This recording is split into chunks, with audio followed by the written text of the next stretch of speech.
চন্দ্র, সূর্য, তোমাদের মধ্যে যে সকলের কাছে প্রিয় সে আমার কন্যা জ্যোৎস্নাকে বিয়ে করতে পারবে। জগৎপতি, এই সূর্যের আলোয় যখন চারিদিকে উজ্জ্বল হয় তখন সবাই আনন্দে মেতে ওঠে। জগৎপতি, এই চন্দ্রের মিষ্টি আলোয় দক্ষিণা বাতাসে সবাই শান্তিতে ঘুমোতে পারে। ঠিক আছে সূর্য, তুমি 4 দিন একভাবে দিন করে রাখো, আর চন্দ্র তুমি 4 দিন একভাবে রাত করে রাখো। যাকে মানুষ বেশি পছন্দ করবে আমি তাকে বিয়ে করব। ঠিক আছে চন্দ্র, তাহলে আজ থেকে আমার পালা, তুই ডুবে যা। কি রাত 12টা বেজে গেল, এখনো কেন সূর্য ডোবেনি? আয় আয় চাঁদ মামা, আমার বাবুর কপালে টিকা দিয়ে যা। কি হলো স্বামী, আজও তোমার কাজ হলো না? কি করে হবে, রাত না হলে নাইট ডিউটিটা হবে কি করে? সূর্য, তুই 4 দিনে মানুষকে অতিষ্ঠ করে ফেলেছিস, এবার তুই ডুবে যা, আমার পালা। ওমা, বেলা 10টা বাজে, এখনো তো সূর্য ওঠেনি। কি শব্দ হলো? বাবা! জ্যোৎস্না! বাবা! অন্ধকারে কিছু দেখতে পাচ্ছি না, দিনের বেলায় রাত হয়ে আছে।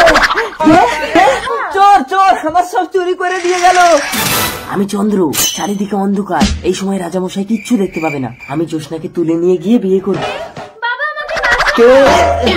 জ্যোৎস্না, অন্ধকারে আমি কিচ্ছু দেখতে পাচ্ছি না। সূর্য! চন্দ্র! চন্দ্র তুমি?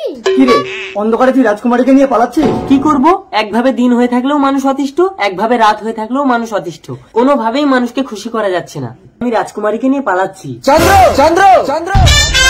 জ্যোৎস্না, তুই হবি রাতের বেলায় চাঁদের মিষ্টি আলো, আর দিনের বেলায় সূর্যের রোশনি হয়ে জগতের মুখ উজ্জ্বল করবি।